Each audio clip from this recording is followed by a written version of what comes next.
The fluorescent lights above made everything look sickly white as Amani Carter opened her eyes, her head pounding like someone was hammering inside her skull. Something was wrong. Very wrong. The paper gown stuck to her skin with cold sweat, and there was a sharp, persistent ache in her lower abdomen that definitely wasn't there when she'd signed in 3 hours ago for what was supposed to be a simple blood draw. "Miss Carter? How are you feeling?" The nurse's voice sounded too cheerful, too forced, like she was trying to cover something up. Amani tried to sit up, but the room spun.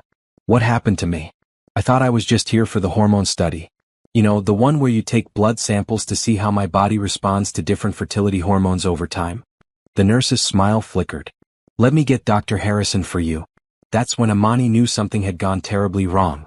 She was supposed to be in and out of the Chicago Reproductive Health Center in 30 minutes.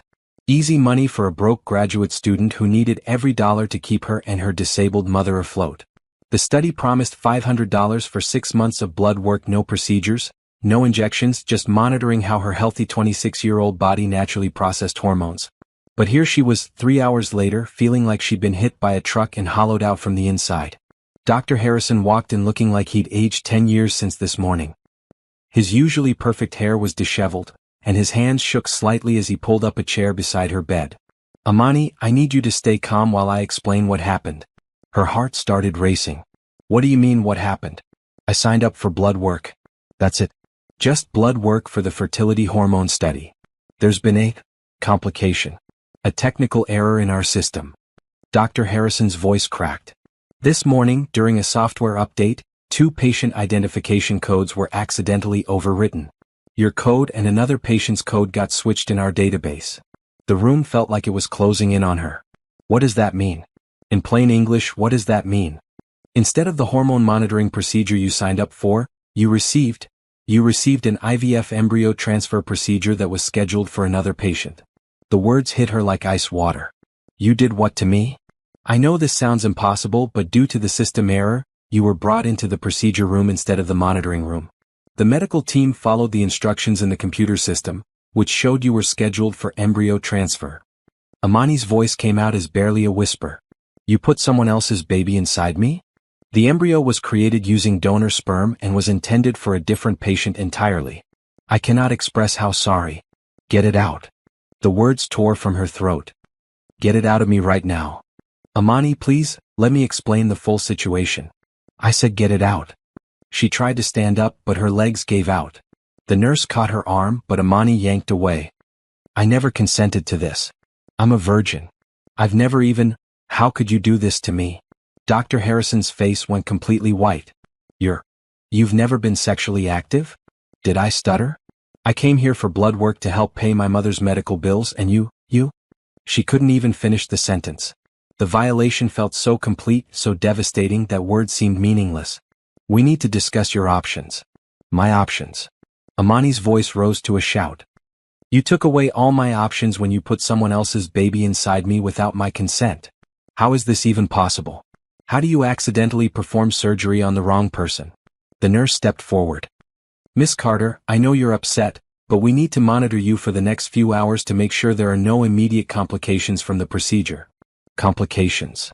Amani laughed, but it sounded more like sobbing. "The complication is that you violated my body. The complication is that I'm a 26-year-old virgin who just had someone else's genetic material put inside her without permission." Dr. Harrison rubbed his face with both hands. "I understand your anger.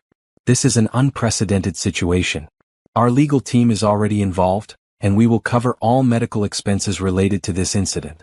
We can discuss termination procedures if that's what you choose." "If that's what I choose?" Amani's voice dropped to a deadly whisper. "You think this is about choice now? You already made the choice for me when you stuck that needle in my arm and knocked me unconscious. The sedation was standard for the procedure you were mistakenly scheduled for." "Stop." Amani held up her hand. "Just stop talking. I need to think. I need to breathe. I need to figure out how my life just got completely destroyed in one afternoon." She looked around the sterile room that had become the scene of the worst day of her life. 3 hours ago, she was a struggling graduate student with a clear path forward. Get her master's degree in social work, find a good job, take care of her mother. Simple. Hard but simple. Now she was carrying a stranger's baby, put there by doctors who couldn't tell the difference between a blood draw and artificial insemination. Whose sperm is it? She asked quietly. Dr. Harrison and the nurse exchanged glances. That information is confidential. The donor has rights to privacy. Privacy? Amani's voice cracked. He has rights to privacy, but I don't have rights to my own body? I don't have the right to know whose genetic material you forced into me? It's complicated. There are legal protections. Everything's complicated now, isn't it? Amani closed her eyes, trying to process the impossible situation. I need to call my mother. I need to go home. I need to pretend this never happened. But even as she said it, she knew that was impossible. Whatever was growing inside her now, if anything was growing inside her, had already changed everything. The life she'd planned, the careful balance she'd maintained between school and caregiving, the simple dream of helping other families while building her own someday, all of it was gone, replaced by a nightmare that started with a computer glitch and ended with her body being used without her consent. As she finally managed to stand up on shaking legs, one thought kept echoing in her mind. How do you move forward when your entire life gets rewritten in a single afternoon by someone else's mistake? 3 weeks had passed since that horrible day at the clinic, and Amani had almost convinced herself it was all a nightmare. She'd thrown herself into her studies, spending 18-hour days at the library working on her thesis about family systems in crisis. The irony wasn't lost on her. But her body had other plans. It started with the exhaustion. Not the usual tired from staying up too late exhaustion, but a bone-deep weariness that made even brushing her teeth feel like running a marathon. Then came the nausea, hitting her in waves that left her gripping the bathroom sink at 3 a.m., dry heaving until her ribs ached. Baby girl, you look terrible, her mother, Rose, said from her wheelchair as Amani stumbled into the kitchen. You eating enough? You been studying too hard again? Amani forced a smile as she poured her mother's morning coffee. I'm fine, Mama. Just stressed about school. But she wasn't fine. Her breasts were tender, her sense of smell had gone crazy, the neighbor's coffee made her sick, her own shampoo smelled like chemicals, and even her mother's perfume was overwhelming. Still, she told herself it was stress. Graduate school stress. Caregiver stress. Money stress. Anything but the alternative. The breaking point came on a Tuesday morning when she couldn't keep down even water. She'd been vomiting for 2 hours straight, and Rose had threatened to call 911 if Amani didn't go to the emergency room. It's probably just a stomach bug, Amani insisted, but her voice was weak. Stomach bug doesn't last 3 weeks, honey. You going to the doctor today, or I'm calling your cousin Patricia to drag you there herself. The threat of involving Patricia, who had no filter and even less patience, was enough to get Amani moving. She dragged herself to the campus health center, figuring they'd give her some anti-nausea medication and send her home. Dr. Kim, a young resident who looked like she hadn't slept in days, ran through the usual questions. When was your last period? Any chance you could be pregnant? Any recent changes in diet or stress levels? I can't be pregnant, Amani said automatically. I've never been sexually active. Dr. Kim paused in her note-taking. Never? Okay, but sometimes there can be other causes of missed periods. Let's run some tests just to rule everything out. The pregnancy test felt like a formality. Amani sat in the bathroom stall, staring at the plastic stick, thinking about her thesis deadline and whether she had enough groceries for the week. She wasn't even nervous. Until the second line appeared. Dark. Unmistakable. Positive. That's impossible, she whispered to the empty bathroom. That's completely impossible. She stared at the test for 10 minutes, waiting for the line to disappear, waiting for reality to reassert itself. But the line stayed there, bold and accusing. Dr. Kim's face went through several expressions when Amani handed over the test. Confusion, concern, then careful professionalism. Amani, I need to ask you some difficult questions. Are you sure you've never been sexually active? Sometimes people have different definitions. I'm sure. Amani's voice was steady, but inside she was screaming. I'm a 26-year-old virgin who has never done anything more intimate than hold hands. This test is wrong. We can run a blood test to confirm, but urine tests are pretty accurate. Is there any chance? Have you been unconscious recently? Any medical procedures? The clinic? The mistake? The afternoon that she tried so hard to forget came flooding back. Oh my God. Amani's hands started shaking. Oh my God, they actually did it? Did what? Amani, what happened? The whole story came pouring out. The fertility study, the computer error, the procedure she never consented to. Dr. Kim's eyes got wider with each detail. You're telling me a fertility clinic accidentally performed IVF on you instead of taking blood samples? That's exactly what I'm telling you. Amani felt sick again, but this time it wasn't morning sickness. They said there was a system error. 2 patient codes got mixed up. I hoped nothing would come of it. I thought maybe the procedure failed. Jesus. Dr. Kim sat back in her chair. Amani, this is malpractice on a massive scale. Have you spoken to a lawyer? I can't afford a lawyer. I can barely afford groceries. Amani's voice cracked. And what would be the point? The damage is already done. The point would be that they violated your body without consent and completely changed your life. That clinic needs to be held accountable. But Amani was barely listening. She was thinking about her mother, who had sacrificed everything to raise her after her father left. She was thinking about her thesis, her degree, her plans to help other families navigate crisis situations. She was thinking about how ironic it was that she was now living in the biggest family crisis of her life. I need to go home, she said quietly. Amani, we need to discuss your options. There are choices you can make. I know what my choices are. Amani stood up, her legs still shaky. But right now, I just need to go home and figure out how to tell my disabled mother that her daughter is pregnant with a stranger's baby because of a computer glitch. The drive home was a blur. Amani sat in her 10-year-old Honda, gripping the steering wheel and trying to process the impossible reality. She was pregnant.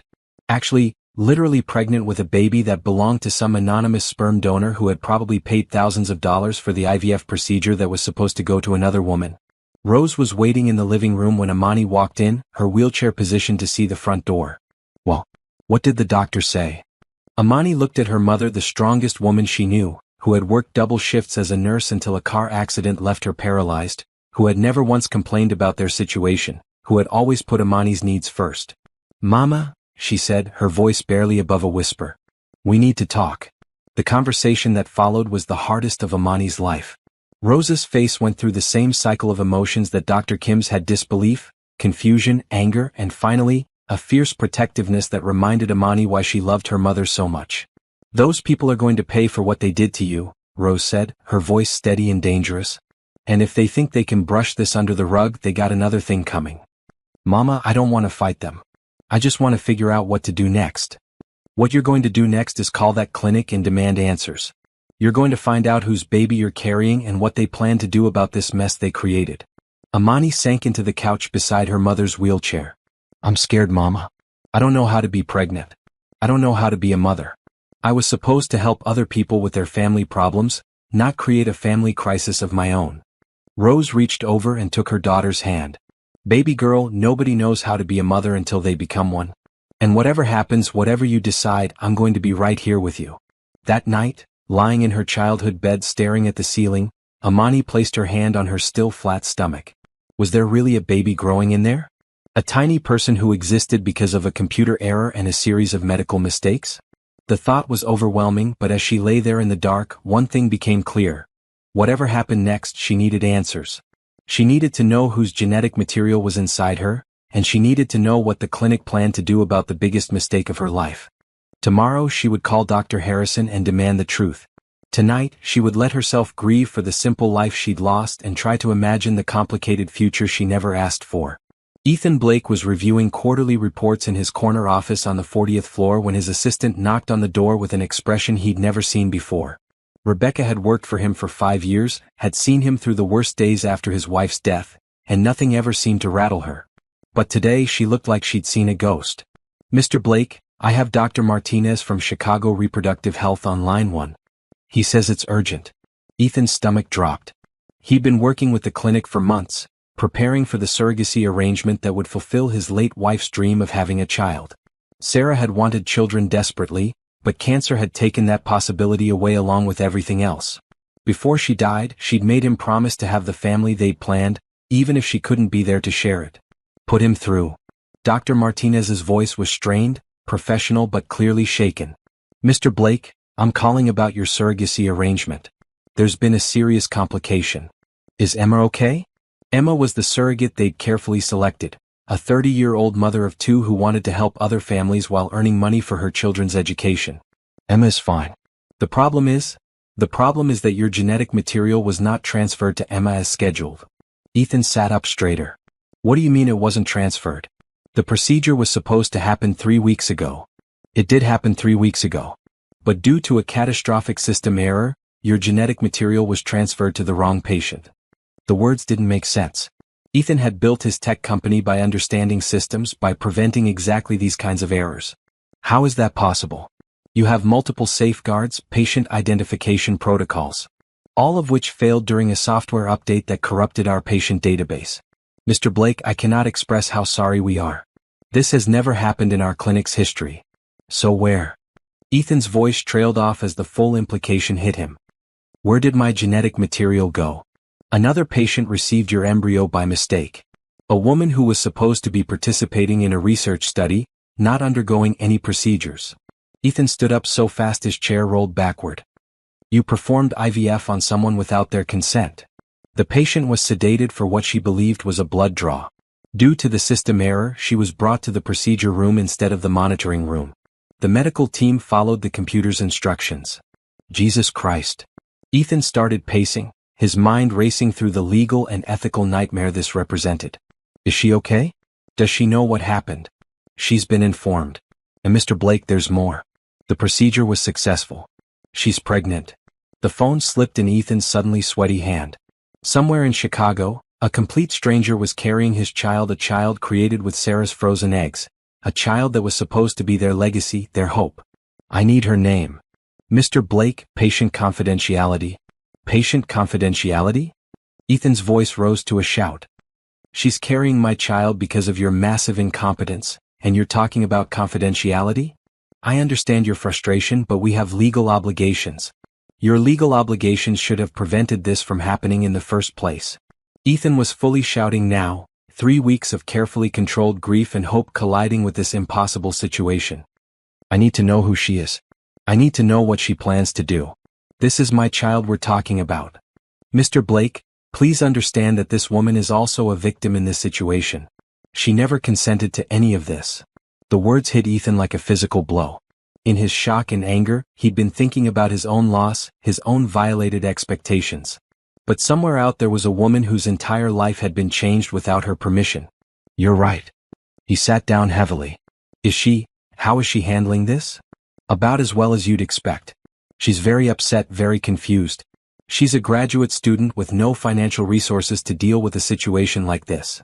I'll pay for everything. Medical expenses, living expenses, whatever she needs. That's generous, but it's more complicated than money.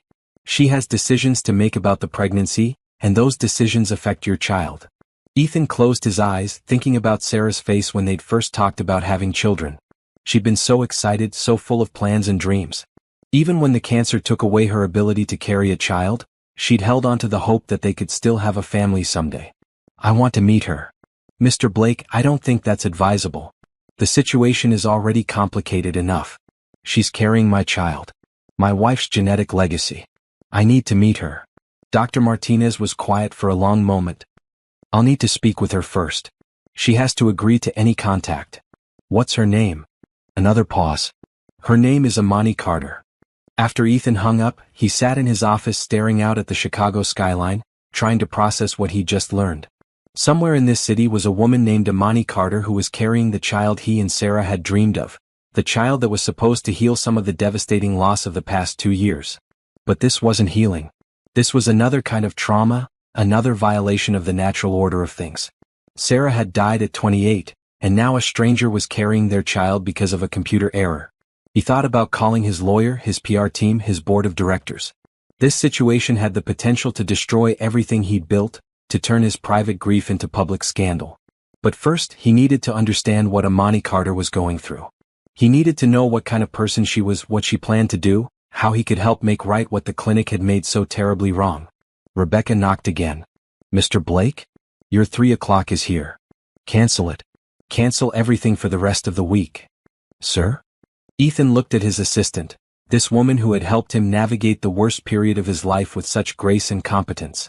Rebecca, I need you to find everything you can about a woman named Amani Carter. Graduate student, probably at one of the local universities. And I need you to reschedule my meetings for the next few days. Is everything okay? Ethan thought about how to answer that question. Nothing had been okay since Sarah died. His success, his wealth, his carefully constructed life, none of it meant anything without her. The surrogacy had been his way of keeping some part of her alive, of honoring the dreams they'd shared. Now those dreams were growing inside a stranger who never asked for any of this. No, he said quietly. Nothing's okay. But maybe we can figure out how to make it better. As Rebecca left to start her research, Ethan turned back to the window. The Chicago skyline stretched out before him, millions of people living their lives, facing their own challenges and complications. Somewhere out there, Amani Carter was dealing with the biggest complication imaginable. And somehow, they were going to have to figure out how to navigate this impossible situation together. The thought terrified him almost as much as it gave him hope. The conference room at Hendricks, Patterson and Associates looked like it was designed to intimidate people. Polished mahogany table, leather chairs that probably cost more than Amani's car, floor-to-ceiling windows overlooking downtown Chicago. Even the water glasses looked expensive. Amani sat between her hastily hired lawyer, a young public defender named Tom Walsh who specialized in medical malpractice and tried not to let her nervousness show. Across the table sat 3 lawyers in suits that could have funded her mother's physical therapy for a year, and at the head of the table, the man whose genetic material was currently growing inside her. Ethan Blake looked exactly like she'd expected and nothing like she'd imagined. The internet photos showed a typical tech billionaire, confident, polished, always wearing the same expression of controlled success. But the man sitting across from her looked tired, older than his 32 years, with grief written in the lines around his eyes. "Miss Carter," he said, and his voice was quieter than she'd expected. "Thank you for agreeing to meet." Amani nodded, not trusting her voice. "What exactly did you say to the man whose baby you were accidentally carrying?" Dr. Martinez sat to Ethan's right, looking like he'd aged 10 years in the past month. "Before we begin, I want to reiterate that the clinic takes full responsibility for this unprecedented error. We're prepared to cover all medical expenses and provide compensation for." "Can we just cut through the legal speak?" Amani interrupted. "I didn't come here for money. I came here because I need to understand what happened and what you people expect me to do about it." One of Ethan's lawyers leaned forward. "Miss Carter, this is obviously a delicate situation. We're prepared to offer a substantial settlement in exchange for your agreement to certain terms regarding the pregnancy." "What kind of terms?" The lawyer glanced at Ethan, who shook his head slightly. "We can discuss those details privately." "No."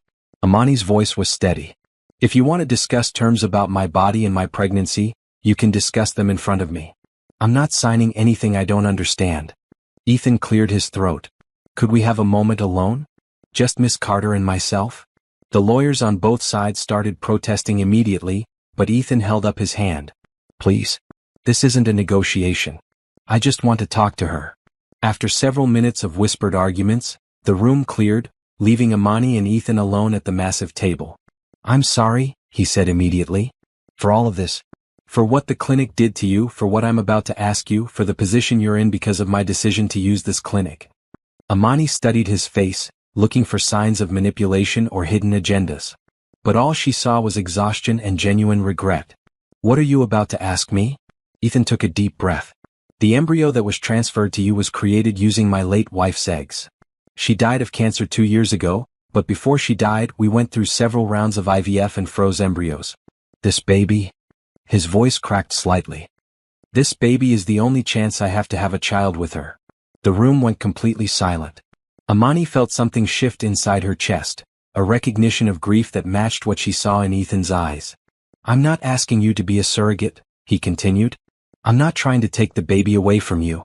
I need you to know what this means to me. And I need to know what it means to you." Amani placed her hand on her still flat stomach, a gesture that was becoming automatic. "I don't know what it means to me yet. A month ago, I was a virgin who had never even thought about having children. Now I'm pregnant with a stranger's baby, and everyone wants me to make decisions I never expected to face. What do you want to do?" The question was so simple and so impossible. "I don't know. I keep waiting for someone to tell me what the right thing is, but there is no right thing. There's just a bunch of wrong circumstances that led to an impossible situation." Ethan leaned forward. "Can I tell you about Sarah? About my wife?" Amani nodded. "She was a teacher. 3rd grade. She loved children so much that she volunteered at weekend literacy programs and coached soccer for kids whose parents couldn't afford league fees. When we found out she had cancer, the first thing she asked the doctor was whether she'd still be able to have children." His voice was steady, but Amani could see the pain in his eyes. "We did 3 rounds of IVF while she was going through chemotherapy, trying to preserve as many embryos as possible. She was so sick, but she never complained because she said our future children were worth any amount of suffering." Amani felt tears building in her throat. She sounds like she was an amazing person. She was. And this baby you're carrying is part of her. The last part of her that I can still hold on to. They sat in silence for several minutes, the weight of the situation settling between them like something physical. What would she want? Amani asked quietly. If your wife could see what happened, what would she want? Ethan smiled for the first time since she'd met him. She'd want everyone to be okay. She'd want the baby to be healthy and loved. She'd want you to have choices and support and whatever you needed to make the decision that felt right to you. Even if that decision was to end the pregnancy? Ethan's smile faltered, but he nodded. Even then. Sarah always said that forced parenthood wasn't really parenthood at all. Amani felt something loosen in her chest, some tension she hadn't even realized she was carrying. Everyone keeps telling me what I should do, what I have to do, what my options are.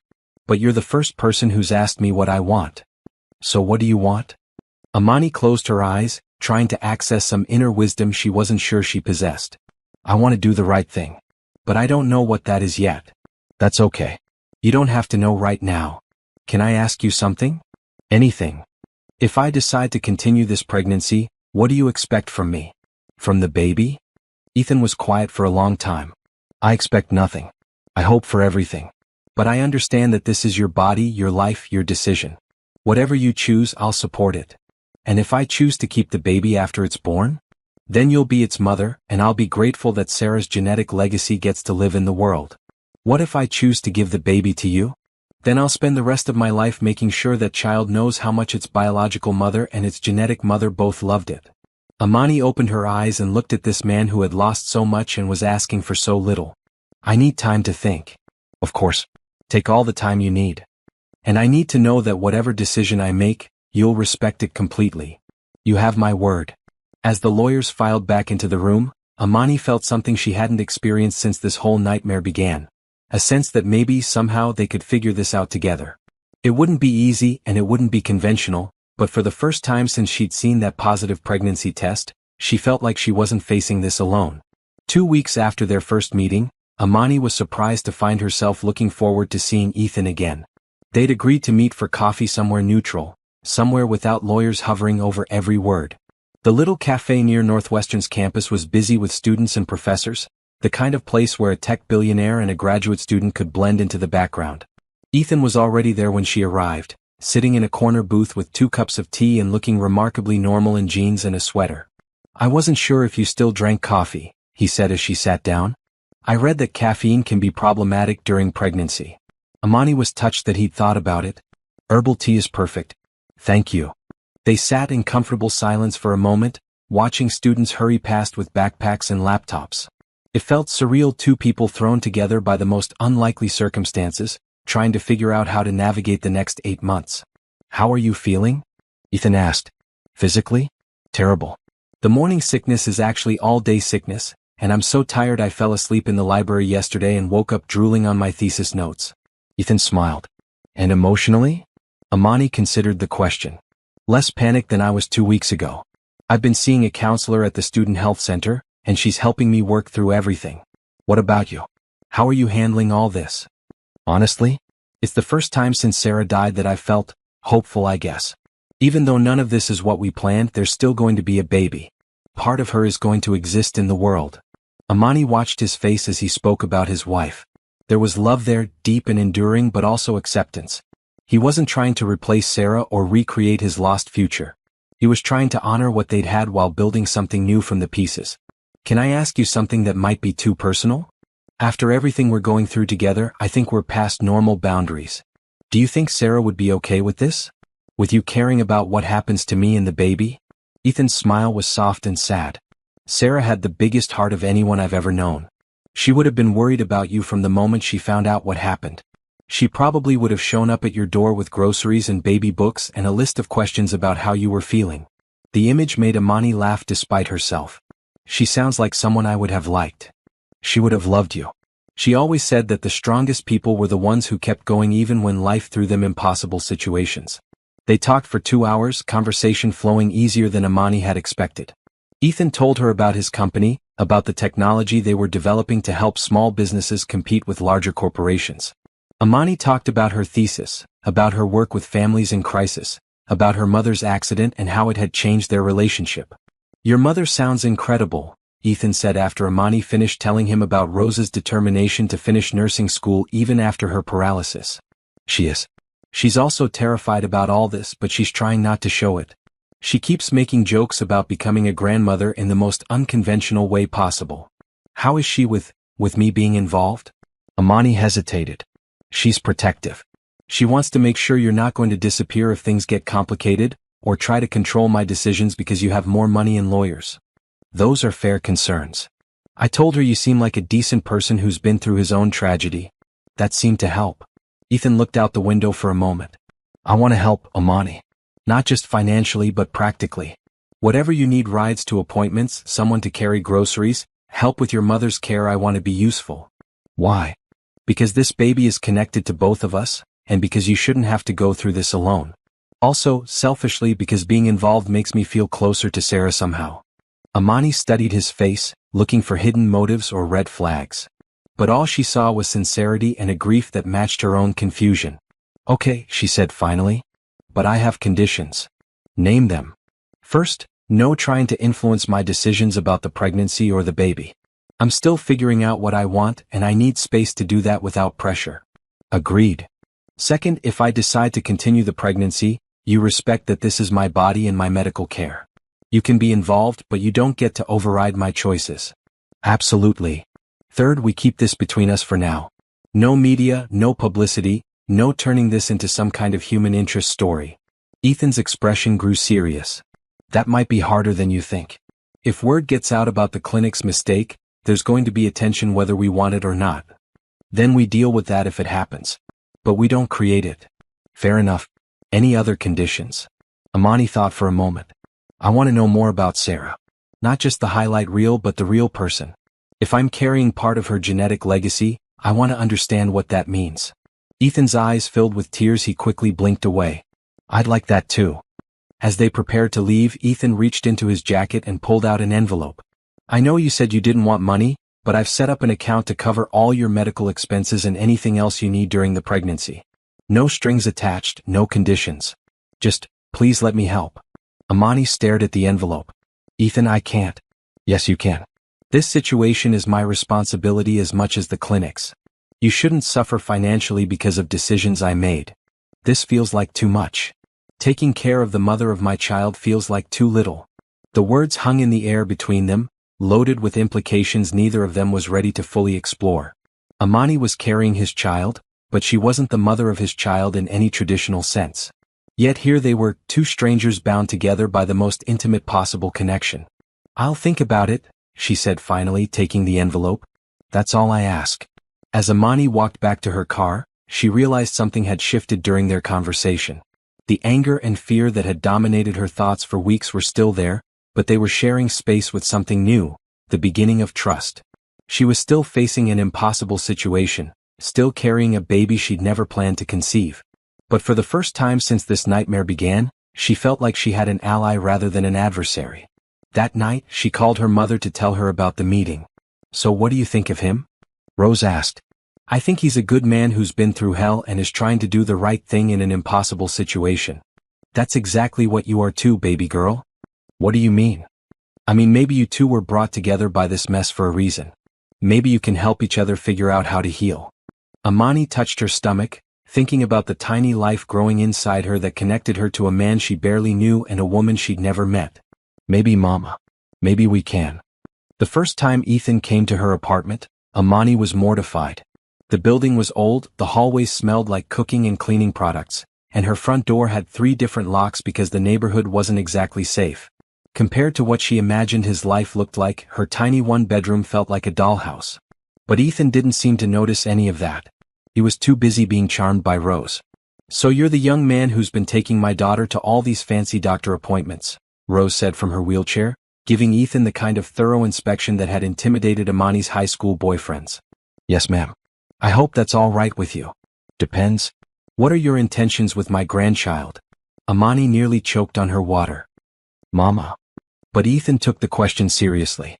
My intention is to support Amani in whatever decisions she makes and to be the best father I can be if she decides to let me be part of the baby's life. Rose studied him for a long moment. You seem like a decent man. But decent men can still disappoint you when things get hard. You're right. All I can do is promise to try my best and hope that's enough. Fair enough. Amani, show this boy where we keep the good glasses. If he's going to be around, he might as well know how we do things. Over the next few weeks, Ethan became a regular presence in their lives. He drove Amani to prenatal appointments when her car was being repaired. He brought groceries when she was too exhausted from morning sickness to shop. He sat with Rose when Amani had evening classes, listening to her stories about nursing school and asking thoughtful questions about her physical therapy. He's good people, Rose told Amani one evening after Ethan had left. Polite, helpful, doesn't act like his money makes him better than us.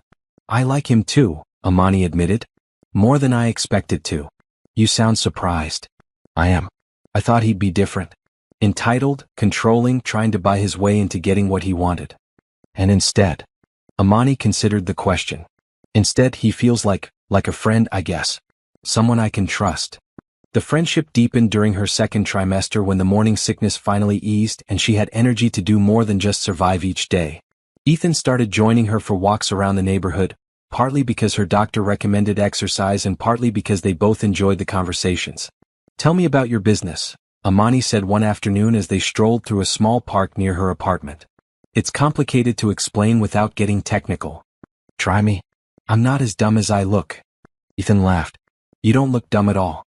You look like someone who could probably run my company better than I do. Flattery will get you everywhere. Now explain. Basically, we create software that helps small businesses compete with larger corporations.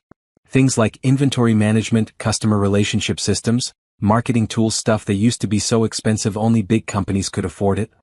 Amani was quiet for a moment, processing. So you're trying to level the playing field? Exactly. Sarah always said that everyone deserves a fair chance to succeed, regardless of their resources. Is that why you started the company? Partly.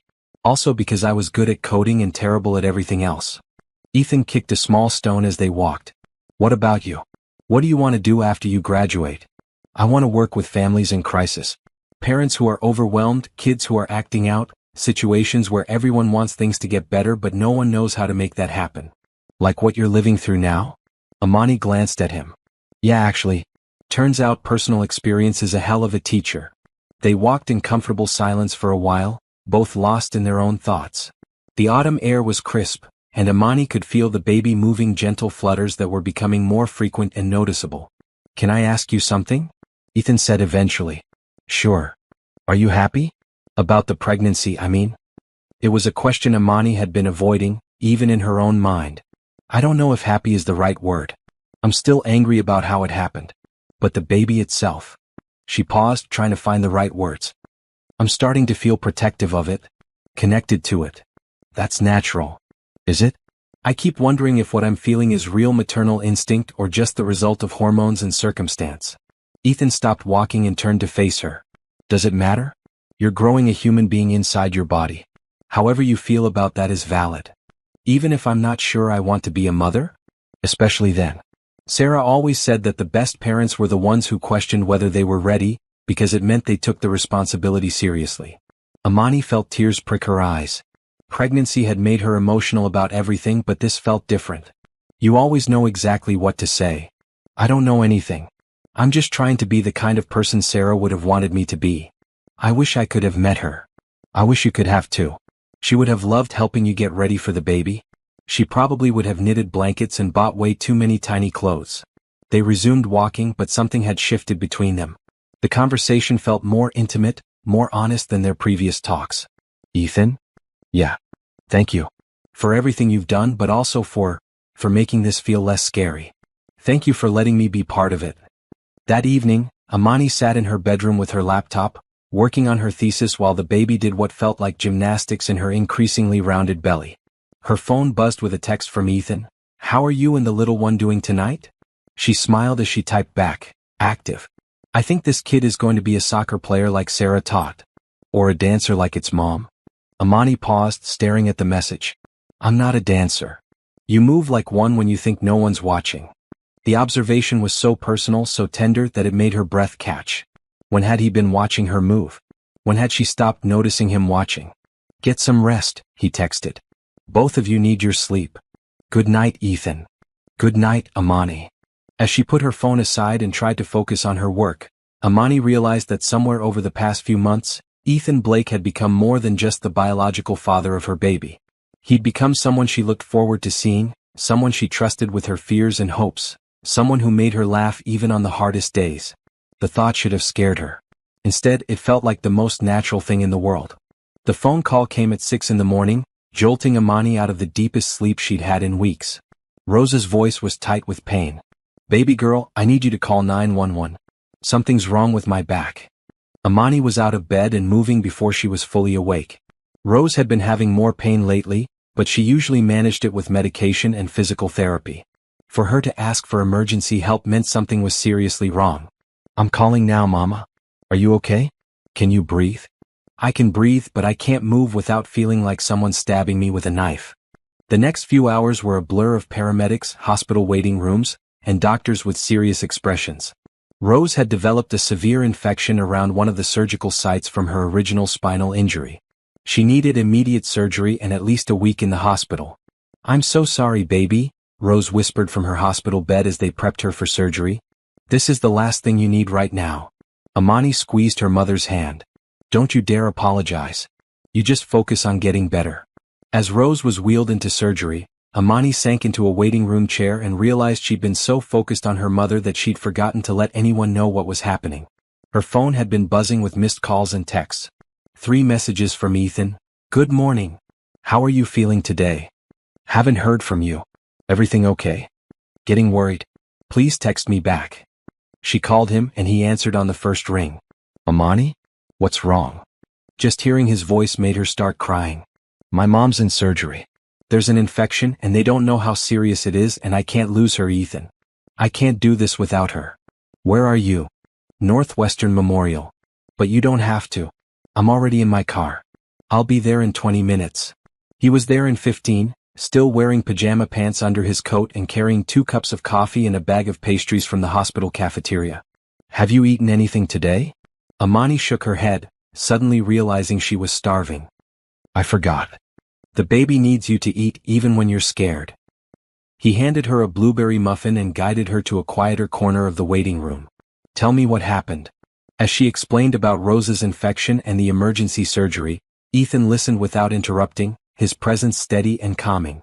When she started crying again, he pulled her against his shoulder and let her sob into his sweater. She's the strongest person I know, Amani said when she could speak again. But she's been through so much already. Her body is tired. She's also stubborn as hell and completely devoted to you. She's not going anywhere. You don't know that. You're right. I don't. But I know she's been fighting for you her whole life, and now she has a grandchild to fight for too. They sat together for 4 hours until the surgeon finally emerged with good news.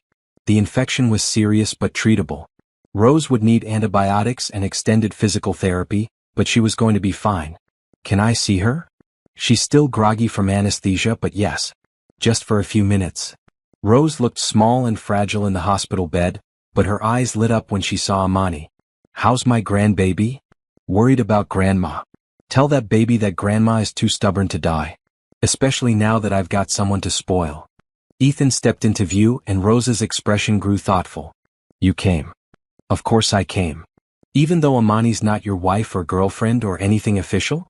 Mama, Amani warned, but Rose held up her hand. I need to know where his loyalties are. If he's going to be part of our lives, I need to know he'll show up when things get hard. Ethan met her gaze steadily. Mrs. Carter, I can't promise I'll never disappoint you or Amani. But I can promise that I'll always try to be here when you need me. Rose studied him for a long moment, then nodded. That's all anyone can promise. Now both of you go home and get some rest. I'm not going anywhere. As they walked to the parking garage, Amani felt drained but also grateful. Thank you for coming. You didn't have to do that. Yes, I did. You and Rose are. He paused, searching for the right words. You're important to me. Both of you. Even though we're not family? Ethan stopped walking and turned to face her. Aren't you? I mean, I know this isn't a traditional situation, but you're carrying my child.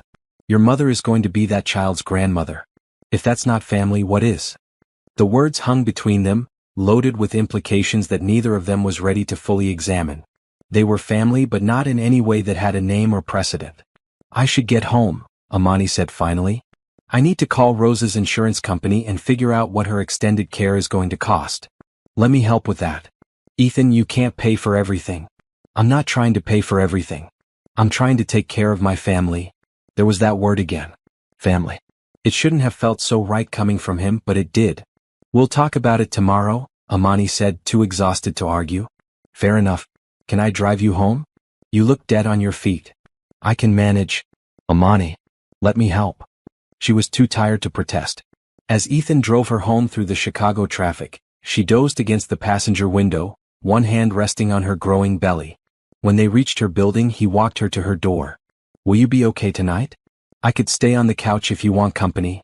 The offer was tempting. The apartment would feel empty without Rose's presence, and Amani wasn't looking forward to spending the evening alone with her worries. I'll be fine. But thank you. Call me if you need anything. Even if it's just to talk. I will.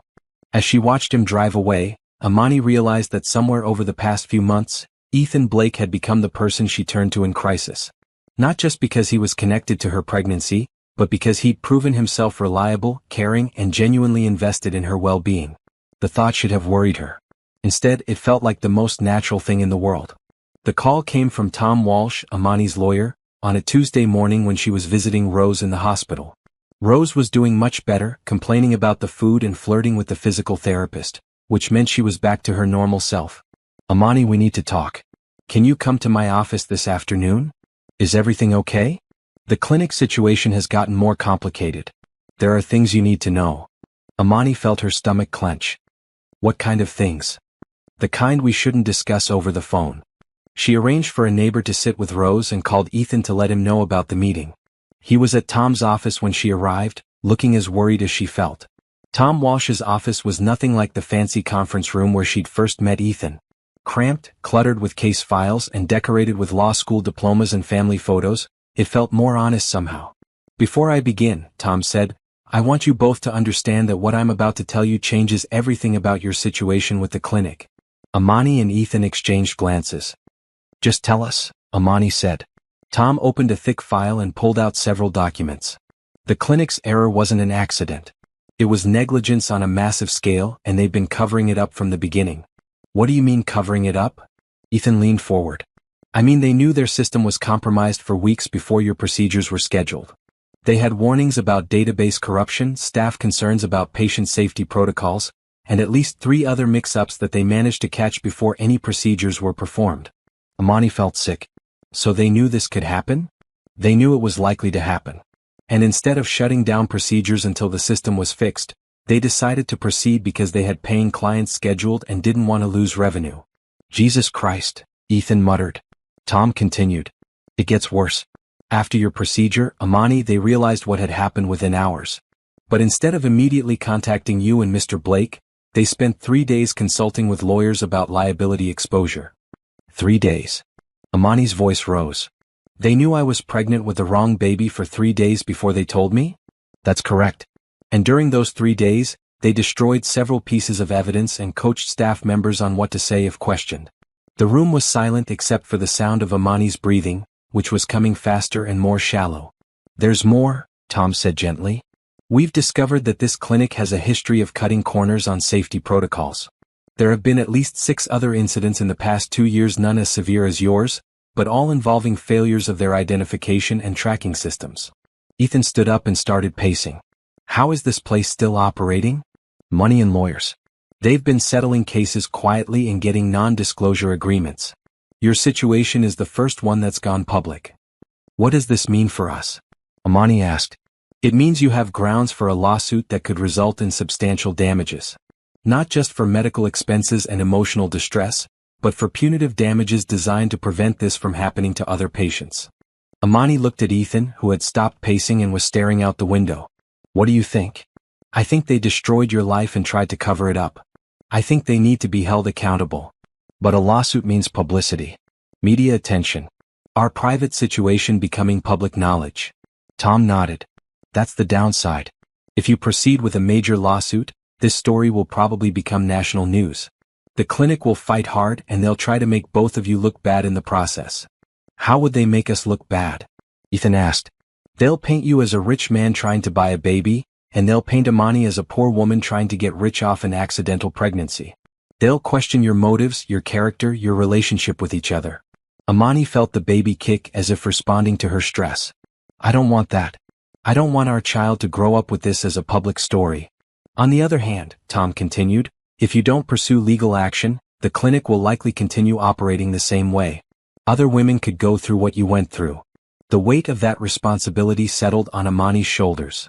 She thought about other women signing up for research studies, trusting that they would be safe, never imagining they could end up accidentally pregnant with a stranger's baby.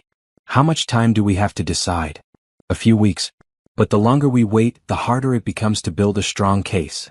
After they left Tom's office, Amani and Ethan sat in his car in the parking garage, both lost in thought. What do you want to do? Ethan asked finally. I want to pretend none of this ever happened. I want to go back to my normal life and forget that there are people out there who thought it was okay to violate my body and then cover it up. But I keep thinking about the next woman who might sign up for a study at that clinic. What if she's not as strong as I am? What if she doesn't have people to support her? Ethan reached over and took her hand. Whatever you decide, I'll support you completely. Even if it means our personal business becomes public? Even then. This isn't just about us anymore. Amani closed her eyes, trying to imagine what Sarah would have done in this situation. From everything Ethan had told her, Sarah had been someone who cared about protecting others, even when it was difficult. Okay, she said finally. Let's do it. Let's make sure this never happens to anyone else. Ethan squeezed her hand. Are you sure? No. But I'm sure it's the right thing to do. As they drove back toward her apartment, Amani felt a strange sense of relief. The decision to pursue legal action felt scary and overwhelming, but it also felt like taking control of a situation that had been controlling her. For the first time since this whole nightmare began, she wasn't just reacting to other people's choices. She was making a choice of her own. And she wasn't making it alone. The media attention started small, a brief mention in the Chicago Tribune about a malpractice lawsuit against a local fertility clinic.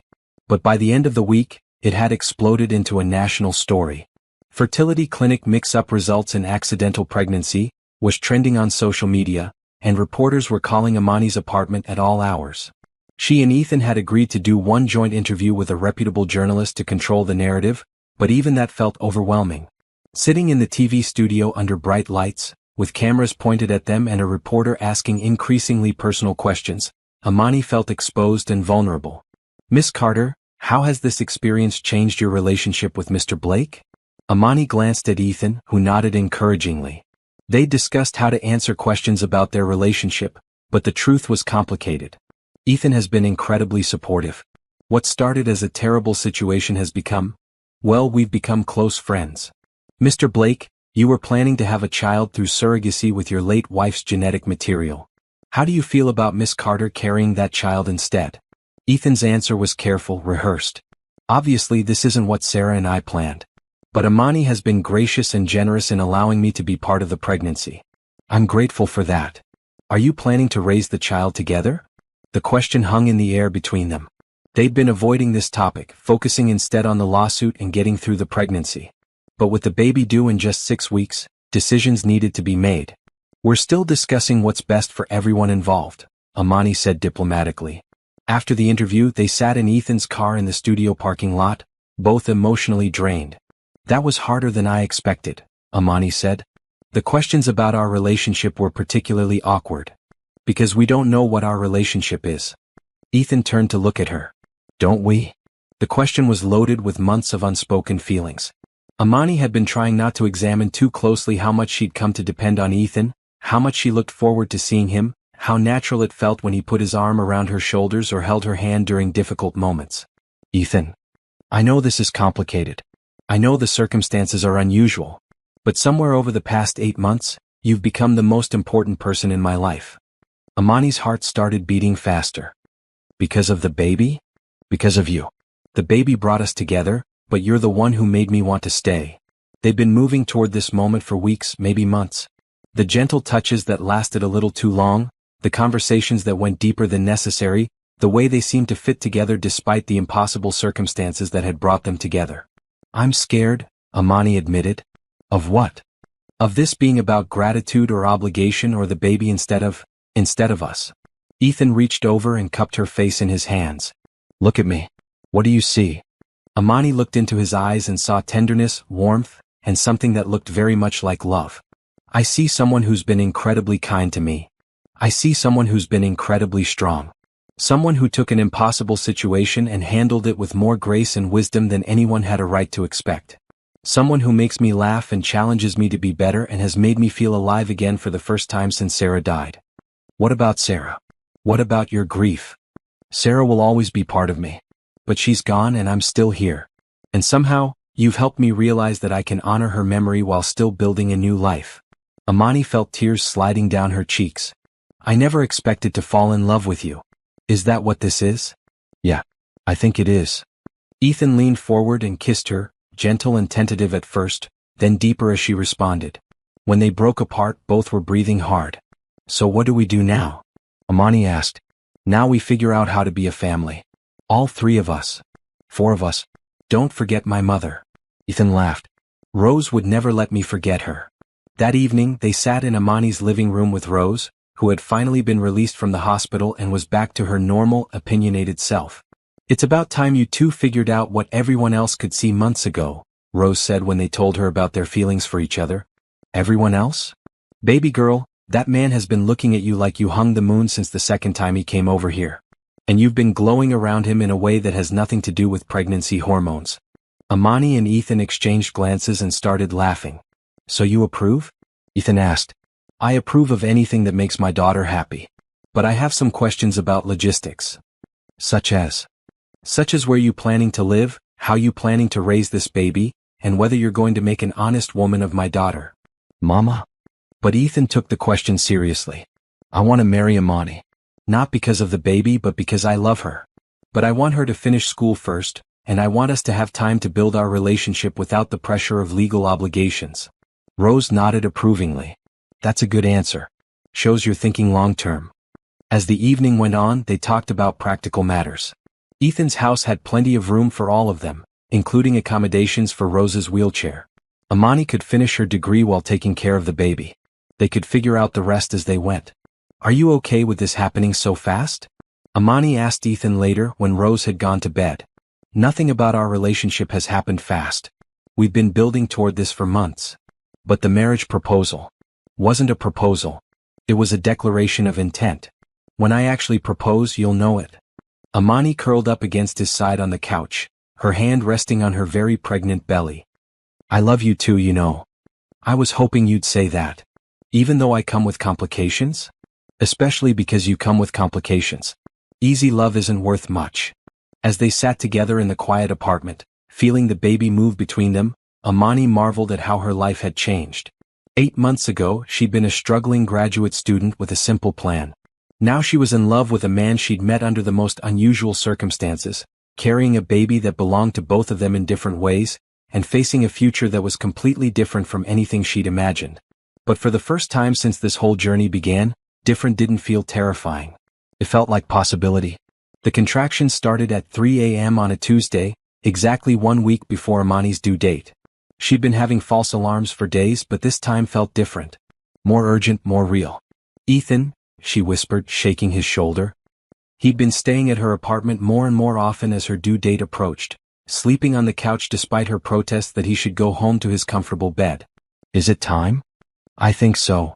Within an hour, they were at the hospital, Rose directing traffic from her wheelchair while Ethan carried bags and Amani tried to breathe through increasingly intense contractions. This baby is coming fast, the nurse said after checking Amani's progress. You're already 6 centimeters dilated. Is that good or bad?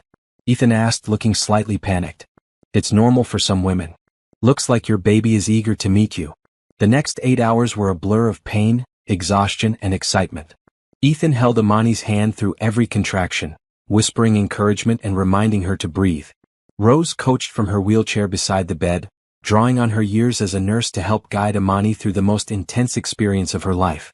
You're doing amazing, Ethan said during a brief break between contractions. Sarah would be so proud of how strong you are. Instead of feeling jealous at the mention of his late wife, Amani felt comforted. Sarah's presence had become part of their story, not a threat to it but a foundation that had helped build their love. One more big push, the doctor said. I can see the head. Amani gathered every ounce of strength she had left and pushed with everything in her. The relief was immediate and overwhelming as the baby slipped free. It's a girl, the doctor announced. The tiny, perfect human was placed on Amani's chest, screaming and covered in vernix but absolutely beautiful. Amani started crying immediately, overcome by a rush of love so intense it took her breath away. "Oh my God," she whispered. "Look at her." Ethan was crying too, reaching out to stroke the baby's tiny hand with one finger. "She's perfect. She's absolutely perfect." "What's her name?" the nurse asked. Amani and Ethan looked at each other.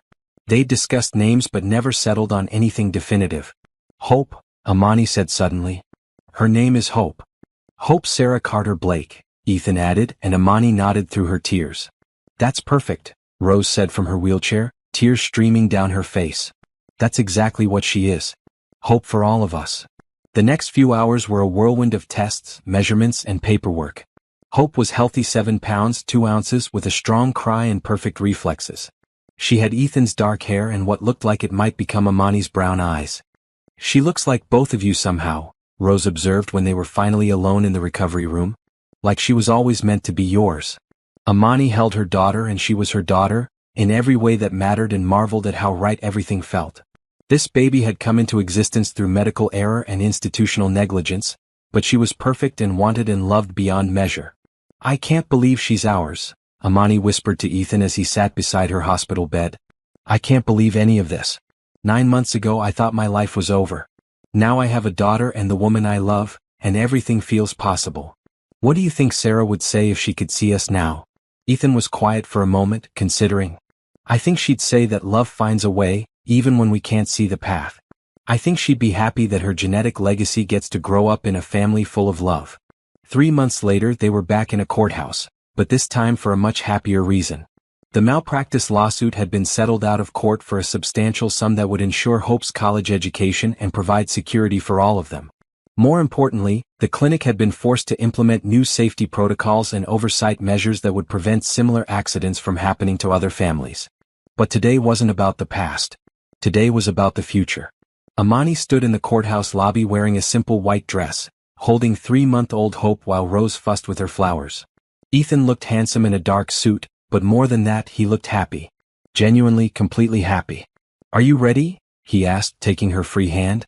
"I've been ready since the day you first held my hand in that conference room and made me feel like I wasn't facing this alone." The ceremony was small and simple. Just the 4 of them, Amani, Ethan, Hope, and Rose, with Tom Walsh as their witness and a judge who had heard their story and insisted on performing the ceremony himself. "Marriage is about many things," the judge said as they exchanged vows. "Love, commitment, partnership, family. But at its core it's about choosing to face life's uncertainties together. You two have already proven you can do that under the most extraordinary circumstances. I have no doubt you'll do it under ordinary ones too." When the judge pronounced them husband and wife, Ethan kissed Amani while Hope gurgled contentedly between them. "I love you, Mrs. Blake," Ethan whispered against her lips. "I love you too, Mr. Blake." As they left the courthouse, Rose wheeling beside them while Ethan carried Hope and Amani held onto his arm, they looked like what they were. A family that had been built from impossible circumstances but was held together by very real love. "So what now?" Amani asked as they stood on the courthouse steps in the autumn sunshine. "Now we go home," Ethan said. "We raise our daughter, we build our life together, and we remember that the best things sometimes come from the most unexpected places. Even medical malpractice? Even medical malpractice." That evening, in their new house, Ethan's house that had become their home, Amani sat in the nursery feeding Hope while Ethan finished some work in his office. Rose was in the living room watching her evening shows, grumbling good-naturedly about the plot holes in her favorite crime drama. It was an ordinary moment in what had become an extraordinary life. 9 months ago, Amani had been a struggling graduate student with no romantic prospects and a clear but narrow view of her future. Now she was a wife, a mother, a woman who had learned that love could grow in the most unlikely soil. Hope finished nursing and fell asleep in her arms, tiny and perfect and completely trusting.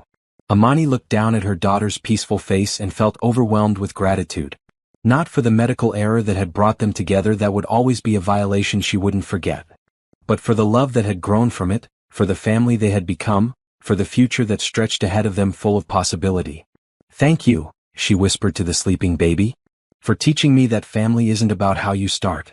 It's about how you choose to love each other every day. Ethan appeared in the doorway, smiling at the sight of his wife and daughter. How are my girls? Perfect, Amani said, and for the first time in her life she meant it completely. We're absolutely perfect. Dear readers, thank you for taking this incredible journey with Amani, Ethan, and Little Hope. Their story proves that love can bloom in the most unexpected circumstances, and that family is defined not by how it begins, but by the love and commitment that sustains it. I'd love to hear from you. What did you think of Amani and Ethan's unique love story? Which moment in their journey touched you the most? How do you think their relationship will continue to grow as Hope gets older? What would you have done in Amani's situation? Do you believe that everything happens for a reason, or that we create meaning from random events? Please share your thoughts in the comments below. Your engagement helps me understand what resonates with readers and inspires future stories.